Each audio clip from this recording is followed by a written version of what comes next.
ಸ್ನೇಹಿತರೆ, ಮೀಡಿಯಾ ಮಾಸ್ಟರ್ಸ್ಗೆ ಸ್ವಾಗತ ಸುಸ್ವಾಗತ.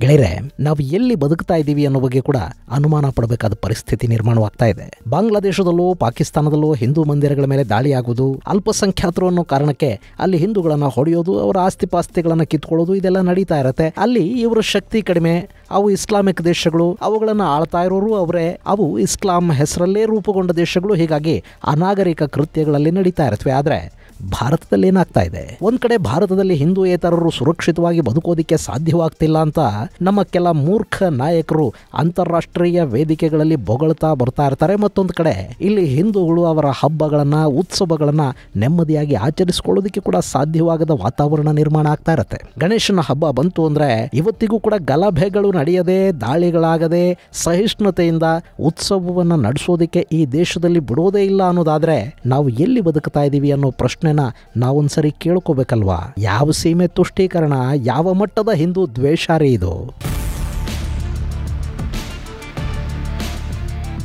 ಮೊನ್ನೆ ಮಂಡ್ಯ ಜಿಲ್ಲೆಯ ನಾಗಮಂಗಲದಲ್ಲಿ ಗಣೇಶ ವಿಸರ್ಜನೆಯ ಮೆರವಣಿಗೆಯ ಮೇಲೆ ಕಲ್ಲು ತೂರಾಟ ನಡೆದಿದೆ. ಅಲ್ಲಿನ ಬದರಿಕೊಪ್ಪಲಲ್ಲಿ ಗಣೇಶನನ್ನು ಕೂಡಿಸಲಾಗಿತ್ತು. 5 ದಿನಗಳ ನಂತರ ಗಣೇಶ ವಿಸರ್ಜನೆಯ ಮೆರವಣಿಗೆ ಹೊರಟಿತ್ತು. ಗಣೇಶನ ವಿಸರ್ಜನೆ ಅಂದ್ರೆ ಗೊತ್ತಲ್ವಾ? ಅಲ್ಲಿ ಲೈಟುಗಳಿರುತ್ತವೆ, ಬ್ಯಾಂಡ್ ಸೆಟ್ ಜೊತೆ ಪಟಾಕಿ ಹೊಡಿತಾ ಗಣೇಶನಿಗೆ ಜೈಕಾರ ಹಾಕ್ತಾ ಮೆರವಣಿಗೆ ಸಾಕ್ತಾ ಇತ್ತು. ಅದು ಮೈಸೂರು ಸರ್ಕಲ್ ಮೂಲಕ ಬಂದು ಅಲ್ಲಿನ ಮಸೀದಿ ಹಾಗೂ ದರ್ಗಾ ಮಾರ್ಗವಾಗಿ ಮುಂದಕ್ಕೆ ಹೋಗೋದಕ್ಕೆ ಮಾರ್ಗ ಕೂಡ ನಿಗದಿಯಾಗಿತ್ತು. ಸಾಮಾನ್ಯವಾಗಿ ಗಣೇಶನ ಪ್ರತಿಷ್ಠಾಪನೆ ಮಾಡುವಾಗ ಪೊಲೀಸರ ಅನುಮತಿ ತಗೋಬೇಕಾಗತ್ತೆ. ಹಾಗೆ ಗಣೇಶನನ್ನ ಯಾವ ಮಾರ್ಗದಲ್ಲಿ ಕರ್ಕೊಂಡು ಹೋಗಬೇಕು, ಎಲ್ಲಿ ಬಿಡಬೇಕು, ಎಷ್ಟು ದಿನ ಇಟ್ಕೋಬೇಕು, ಏನೆಲ್ಲ ಮಾಡಬೇಕು, ಪ್ರಸಾದ ಕೊಡಬೇಕಾ ಬಾಡವಾ ಎಲ್ಲವನ್ನು ಕೂಡ ಪೊಲೀಸರೇ ನಿರ್ಧಾರ ಮಾಡ್ತಾರೆ. ಪೊಲೀಸರು ಅನುಮತಿ ಕೊಟ್ಟು ಮಾರ್ಗದಲ್ಲೇ ಗಣೇಶನ ಮೆರವಣಿಗೆ ಹೋಗಬೇಕು. ಇಷ್ಟೆಲ್ಲವನ್ನ ಯಾವ ತಕರಾರು ತೆಗೆದೆ ಗಣೇಶ ಮಂಡಳಿಗಳು ಒಪ್ಪಿಕೊಳ್ಳುತ್ತವೆ. ಯಾಕೆಂದ್ರೆ ಅವರಿಗೆ ಗಲಭೆಗಳು ಬೇಕಾಗಿಲ್ಲ. ಅವರು ಸೆಕ್ಯುಲರ್ ಆಗಿದ್ದಾರೆ, ಸಹಬಾಳ್ವೆ ಸೌಹಾರ್ದತೆಯನ್ನು ಬಯಸ್ತಾರೆ, ಈ ದೇಶ ನಮ್ಮದು ಅಂತ ನಂಬಿದ್ದಾರೆ. ಹೀಗಾಗಿ ಇಲ್ಲಿ ಗಲಭೆಗಳಾಗೋದನ್ನ, ಶಾಂತಿ ಭದ್ರತೆಗಳಿಗೆ ಧಕ್ಕೆ ಬರುವುದನ್ನ ಅವರು ಬಯಸೋದಿಲ್ಲ.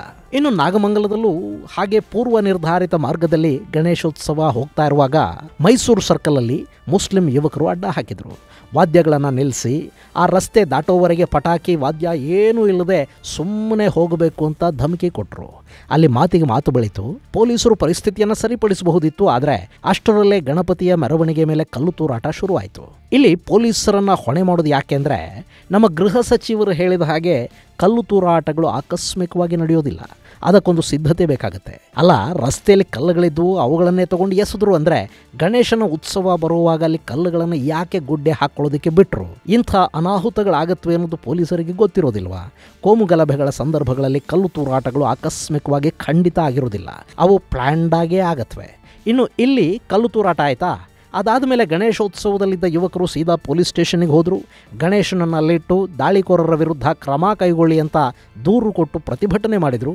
ಅವ್ರು ಹಾಗೆ ಪ್ರತಿಭಟಿಸಿ ಪೊಲೀಸರು ಅವರ ಮನವೊಲಿಸೋ ಹೊತ್ತಿಗೆ ನಾಗಮಂಗಲದ ಒಳಗೆ ಉದ್ರಿಕ್ತ ಗುಂಪೊಂದು ಅಂಗಡಿಗಳಿಗೆ ಬೆಂಕಿ ಹಚ್ತಾ ಲಾಂಗಗಳನ್ನು ಝಳುಪಿಸೋದಿಕ್ಕೆ ಶುರು ಮಾಡ್ತು. ಇದನ್ನ ಆಕಸ್ಮಿಕ ಅಂತ ಹೇಳೋದಿಕ್ಕೆ ಸಾಧ್ಯ ಆಗತ್ತಾ? ಒಂದು ಸಿದ್ಧತೆ ಇಲ್ಲದೆ ಇದೆಲ್ಲ ಹಾಗೆ ನಡೆದು ಹೋಗುತ್ತಾ? ಕೆಲವೇ ಕ್ಷಣಗಳಲ್ಲಿ ಜನ ಗುಂಪುಗೂಡ್ತಾರೆ, ಆಯುಧಗಳ ಸಮೇತ ರಸ್ತೆಗಿಳಿತಾರೆ, ಕಲ್ಲುಗಳು, ಪೆಟ್ರೋಲ್ ಬಾಂಬುಗಳನ್ನು ಎಸಿತಾರೆ ಅಂದ್ರೆ ಅದು ಆಕಸ್ಮಿಕನಾ? ಏನಾಗಿದೆ ಈ ರಾಜ್ಯದ ಗೃಹ ಸಚಿವರಿಗೆ? ಯಾವ ಸೀಮೆಯ ತುಷ್ಟೀಕರಣದ ಪರಮಾವಧಿ ಇದು? ಈಗೇನೋ ಸುಮಾರು 50ಕ್ಕೂ ಹೆಚ್ಚು ಜನರನ್ನ ಪೊಲೀಸರು ವಶಕ್ಕೆ ತಗೊಂಡಿದ್ದಾರೆ ಅಂತ ಹೇಳಲಾಗ್ತಾ ಇದೆ. ಇದರಲ್ಲಿ ದಾಳಿಕೋರರು ಇದ್ದಾರೆ, ದಾಳಿ ಒಳಗಾದವರು ಇದ್ದಾರೆ.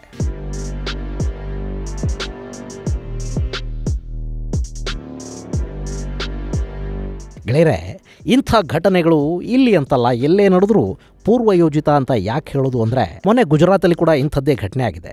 ಅಲ್ಲಿನ ಮೋಡಸ್ ಆಪರಂಡಿ ಸ್ವಲ್ಪ ಭಿನ್ನವಾಗಿದೆ ಅಷ್ಟೇ. ಗಣೇಶೋತ್ಸವಗಳನ್ನು ಕೆಡಿಸೋದಕ್ಕೆ, ಗಲಭೆಗಳನ್ನು ಸೃಷ್ಟಿ ಮಾಡೋದಕ್ಕೆ ಅಪ್ರಾಪ್ತ ಹುಡುಗರನ್ನಲ್ಲಿ ಬಳಕೆ ಮಾಡ್ಕೊಂಡಿದ್ದಾರೆ. ಗುಜರಾತ್ನ ಸೂರತ್ತಲ್ಲಿ ಒಂದಷ್ಟು ಅಪ್ರಾಪ್ತ ಮುಸ್ಲಿಂ ಹುಡುಗರ ಗುಂಪು ಮಸೀದಿಯಿಂದ ಹೊರಟಿದೆ. ಅವರಿಗೆ ಆಹಾರದ ಪೊಟ್ಟಣಗಳನ್ನು ಕೊಟ್ಟಿದ್ದಾರೆ. ಅಲ್ಲಿಂದ ಬಂದವರು ಗಣೇಶನ ಪೆಂಡಾಲಗಳ ಮೇಲೆ ಕಲ್ಲು ತೂರಾಟ ಮಾಡೋದಕ್ಕೆ ಶುರು ಮಾಡಿದ್ದಾರೆ. ಇಲ್ಲಿ ಅಂದರೆ ಮೋಡಸ್ ಆಪರಂಡಿ ಏನಪ್ಪಾ ಅಂದರೆ, ಸಣ್ಣ ಮಕ್ಕಳ ಕೈಲಿ ಗಲಾಟೆಗಳನ್ನು ಮಾಡಿಸೋದು. ಮಕ್ಕಳು ಅಂದ್ಕೊಂಡು ಅವರನ್ನು ಸುಮ್ಮನೆ ಬೈದು ಕಳಿಸಿದ್ರೆ ಅವರಲ್ಲಿಂದ ಬೇರೆ ಕಡೆಗೆ ಹೋಗ್ತಾರೆ. ಅಲ್ಲಿ ಕೂಡ ಇದೇ ಥರ ಕಲ್ಲು ತೂರಾಟವನ್ನು ಮಾಡ್ತಾರೆ. ಇದೊಂಥರ ಸ್ಯಾಡಿಸ್ಟಿಕ್ ತೃಪ್ತಿ. ವಿಗ್ರಹಗಳ ಮೇಲೆ ಕಲ್ಲೆಸೆದುವಿ, ಅವರ ಉತ್ಸವಗಳಿಗೆ ಸಂತೋಷಕ್ಕೆ ಧಕ್ಕೆ ತಂದುವಿ ಅನ್ನೋ ವಿಕೃತ ತೃಪ್ತಿ ಇದು. ಹಾಗಲ್ಲದೆ ಆ ಹುಡುಗರನ್ನ ಕಲ್ಲು ತೂರಿದ್ದು ಯಾಕೆ ಅಂತ ಕೇಳಿ ಹಿಡಿದು ಬಡದ್ರು ಅಂತ ಇಟ್ಕೊಳ್ಳಿ, ಅವ್ರ ಹಿಂದೆ ಬ್ಯಾಕಪ್ಗೆ ಅಂತ ಒಂದು ತಂಡ ಎಲ್ಲ ಸಿದ್ಧತೆಗಳನ್ನು ಮಾಡಿಕೊಂಡೇ ನಿಂತಿರುತ್ತೆ. ಅವರು ಕೋಮುಗಲಭೆಗಳಿಗೆ ಇಳಿದು ಬಿಡ್ತಾರೆ. ಇಲ್ಲಿ ಪಾಪ ಗಣೇಶನ ಉತ್ಸವದಲ್ಲಿರೋ ಜನ ಯಾವ ಸಿದ್ಧತೆಗಳನ್ನು ಮಾಡಿಕೊಂಡಿರೋದಿಲ್ಲ. ಅವರಿಗೆ ಇದೆಲ್ಲ ಪೂರ್ವಯೋಜಿತ ಅನ್ನೋದು ಗೊತ್ತು ಕೂಡ ಇರೋದಿಲ್ಲ. ಈ ದುಷ್ಕರ್ಮಿಗಳು ದಾಳಿ ಮಾಡಿದರೆ ಒದೆ ತಿನ್ನೋದು ಬಿಟ್ಟರೆ ಅವರಿಗೆ ಬೇರೆ ದಾರಿನೂ ಇರೋದಿಲ್ಲ. ಆಮೇಲೆ ಪೊಲೀಸರು ಕಾರ್ಯತತ್ಪರರಾಗ್ತಾರೆ. ಎರಡೂ ಕಡೆಯವರನ್ನು ಅರೆಸ್ಟ್ ಮಾಡ್ತಾರೆ. ಒದೆ ಕೊಟ್ಟವರು, ಒದೆ ತಿಂದವರು ಇಬ್ಬರ ಮೇಲೂ ಕೇಸ್ ಆಗುತ್ತೆ. ಅಲ್ಲಿ ಸುಮ್ಮನೆ ನಷ್ಟ ಅನುಭವಿಸೋದು ಯಾರು ಹೇಳಿ? ಸೂರತ್ತಲ್ಲಿ ಅದೇ ಆಯಿತು. ಮಕ್ಕಳು ಕಲ್ಲೆಸೆದ್ರು, ಅವರನ್ನು ಹಿಡಿದು 2 ಬಿಟ್ಟು ಪೊಲೀಸರಿಗೆ ಒಪ್ಪಿಸಲಾಯಿತು. ತಕ್ಷಣ ಅಲ್ಲಿ ಇನ್ನೊಂದು ಬ್ಯಾಕಪ್ ಟೀಮ್ ಗಲಾಟೆನ ಶುರು ಮಾಡ್ತು. ಪೊಲೀಸ್ ಠಾಣೆ ಮೇಲೆ ಕೂಡ ಕಲ್ಲು ತೂರಾಟ ಮಾಡಲಾಯಿತು. ಹಾಗೆ ಕಲ್ಲು ತೂರಿದವರನ್ನು ಓಡಿಸೋದಕ್ಕೆ ಪೊಲೀಸರು ಲಾಠಿ ಚಾರ್ಜ್ ಮಾಡಿದರೆ ಅವರು ಕೂಡ ಲಾಠಿಗಳನ್ನು ಹಿಡ್ಕೊಂಡು ಬೀದಿಗಿಳಿದ್ರು. ಹೆಚ್ಚುವರಿ ಪೊಲೀಸ್ ಪಡೆಗಳು ಬಂದವು. ಕಲ್ಲು ತೂರಿದವರನ್ನು ಹಿಡಿಯೋದಕ್ಕೆ ಪೊಲೀಸರು ಹೋದರೆ ಆ ದುಷ್ಕರ್ಮಿಗಳನ್ನು ಒಂದಷ್ಟು ಮನೆಗಳಲ್ಲಿಟ್ಟು ಹೊರಗಿಂದ ಬೀಗ ಹಾಕಿ ಆ ಮನೆಗಳ ಲೈಟುಗಳನ್ನು ಆರಿಸಿ ಅವರನ್ನು ಕಾಪಾಡೋ ಕೆಲಸನ ಕೂಡ ಅಲ್ಲಿನ ನಿವಾಸಿಗಳು ಮಾಡಿದರು. ಆದರೆ ಎಲ್ಲೆಲ್ಲಿ ಕಲ್ಲು ತೂರಾಟಗಾರರನ್ನು ಅಡಗಿಸಿಟ್ಟಿದ್ದಾರೆ ಅನ್ನೋ ಮಾಹಿತಿ ಇತ್ತು ನೋಡಿ. ಹೀಗಾಗಿ ಆ ಮನೆಗಳಿಗೆ ನುಗ್ಗಿ ಅವರನ್ನು ಹಿಡಿದು ತರುವ ಕೆಲಸನ ಪೊಲೀಸರು ಮಾಡಿದರು. ಈ ಸ್ಟೋನ್ ಪೆಲ್ಟರ್ಗಳ ಮುಖ್ಯಸ್ಥ ಇದ್ನಲ್ಲ, ಅವನು 3 ತಿಂಗಳು ಮದ್ರಸಾದಲ್ಲಿ ಟ್ರೈನಿಂಗ್ ಅನ್ನು ತಗೊಂಡಿದ್ದ ಅಂತ ಈಗ ಪೊಲೀಸರು ಹೇಳ್ತಾ ಇದ್ದಾರೆ. ಇನ್ನು ಮಧ್ಯಪ್ರದೇಶದ ರತ್ಲಾಮ್ ಜಿಲ್ಲೆಯ ಮೋಚಿಪುರದಲ್ಲಿ ಕೂಡ ಇದೇ ಥರದ ಘಟನೆ ನಡೀತು. ಅಲ್ಲಿ ಗಣಪತಿಯ ಪ್ರತಿಷ್ಠಾಪನೆಗೆ ಅಂತ ಊರವರು ವಿಗ್ರಹವನ್ನು ತರ್ತಾ ಇದ್ರು. ಆ ಮೆರವಣಿಗೆಯಲ್ಲಿ ಹೆಂಗಸರು, ಮಕ್ಕಳು ಎಲ್ಲ ಇದ್ರು. ಮೆರವಣಿಗೆ ಮೋಚಿಪುರದ ಸಮೀಪ ಬರ್ತಿದ್ದಂತೆ ದುಷ್ಕರ್ಮಿಗಳು ಕಲ್ಲು ತೂರಾಟವನ್ನು ಶುರು ಮಾಡಿದರು. ಇದನ್ನು ಪ್ರತಿಭಟಿಸಿ ಜನ ಪೊಲೀಸ್ ಠಾಣೆಗೆ ಮುತ್ತಿಗೆ ಹಾಕಿದ್ರು. ಸರಿ, ಕಲ್ಲು ತೂರಿದವರನ್ನು ಹಿಡಿಯೋದಕ್ಕೆ ಅಂತ ಪೊಲೀಸರು ಬಂದರೆ ಅವರ ಮೇಲೆ ಕೂಡ ಕಲ್ಲುಗಳನ್ನು ಬೀಸಲಾಯಿತು. ಒಂದಷ್ಟು ಪೊಲೀಸರಿಗೆ ಗಾಯಗಳೂ ಆದವು. ಇದು ಆಕಸ್ಮಿಕ ಅಂತ ಯಾರಾದರೂ ಹೇಳ್ತಾರಾ? ಹಾಗೆ ಹೇಳಿದರೆ ನಂಬೋದಿಕ್ಕಾದರೂ ಸಾಧ್ಯ ಆಗತ್ತಾ? ಒಂದು ಕಡೆ ಸಾಮರಸ್ಯ, ಸೌಹಾರ್ದತೆಯ ಮಾತುಗಳನ್ನು ಆಡ್ತಾ, ಮತ್ತೊಂದು ಕಡೆ ಈ ದೇಶದ ಬಹುಸಂಖ್ಯಾತರಿಗೆ ಒಂದು ಉತ್ಸವವನ್ನು ನೆಮ್ಮದಿಯಾಗಿ ಮಾಡ್ಕೊಳ್ಳೋದಕ್ಕೆ ಕೂಡ ಬಿಡೋದಿಲ್ಲ ಅಂದರೆ ಇಲ್ಲಿ ಸಾಮರಸ್ಯ ಅನ್ನೋದು ನೆಲೆಗೊಳ್ಳೋದಕ್ಕಾದರೂ ಸಾಧ್ಯ ಆಗತ್ತಾ?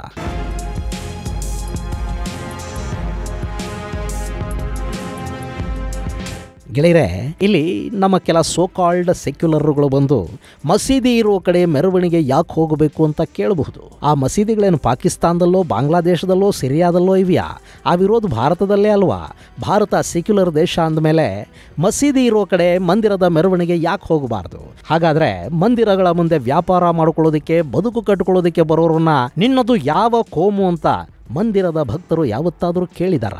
ಅಕಸ್ಮಾತ್ ಕೇಳಿದರೆ ಈ ಸೆಕ್ಯುಲರ್ಗಳು, ಸರ್ಕಾರಗಳು ಬಾಯಿ ಬಡ್ಕೊಂಡು ಬಂದುಬಿಡುತ್ತವಲ್ವಾ ಯುದ್ಧಕ್ಕೆ? ಇಲ್ಲಿ ಬರೀ ಹಿಂದೂಗಳು ಮಾತ್ರ ಸೆಕ್ಯುಲರ್ ಆಗಿರ್ಬೇಕಾ? ಒಂದೇ ಕೈಯಲ್ಲಿ ಚಪ್ಪಾಳೆ ತಟ್ಟೋದಕ್ಕೆ ಸಾಧ್ಯ ಆಗುತ್ತೇನ್ರಿ? ಇಷ್ಟಕ್ಕೂ ಮೆರವಣಿಗೆಗಳಿಗೆ ರೂಟ್ ಮ್ಯಾಪನ್ನು ಸರ್ಕಾರನೇ ಕೊಡುತ್ತೆ ಅಂದಮೇಲೆ ಆ ಮೆರವಣಿಗೆಗಳಿಗೆ ರಕ್ಷಣೆ ಕೊಡಬೇಕಾದದ್ದು ಯಾರ ಜವಾಬ್ದಾರಿ? ಬಹುಸಂಖ್ಯಾತರ ಆಚರಣೆಗಳ ಮೇಲೆ ದಾಳಿ ಮಾಡೋ ಧೈರ್ಯ ಆದರೂ ಅವರಿಗೆ ಹೇಗೆ ಬರುತ್ತೆ? ಇನ್ನೆಷ್ಟು ದಿನ ಈ ದೇಶದಲ್ಲಿ ಇದೆಲ್ಲ ನಡೀತಲೇ ಇರಬೇಕು? ಬಾಂಗ್ಲಾದೇಶದಲ್ಲಿ ಆಜಾನ್ ಕೂಗೋ ಸಮಯದಲ್ಲಿ ನೀವು ನಿಮ್ಮ ದುರ್ಗಾ ಪೂಜೆಗಳನ್ನು ನಿಲ್ಲಿಸಬೇಕು ಅಂತ ಅಲ್ಲಿನ ಸರ್ಕಾರ ಹಿಂದೂಗಳಿಗೆ ಹೇಳಿದೆ. ಇವರು ದುರ್ಗಾ ಪೂಜೆ ಮಾಡಿದರೆ ನಮ್ಮ ದೇವರೇ ಗ್ರೇಟು ಅಂತ ಕೂಗೋದಿಕ್ಕೆ ಅವರಿಗಲ್ಲಿ ತೊಂದರೆ ಆಗತ್ತಂತೆ.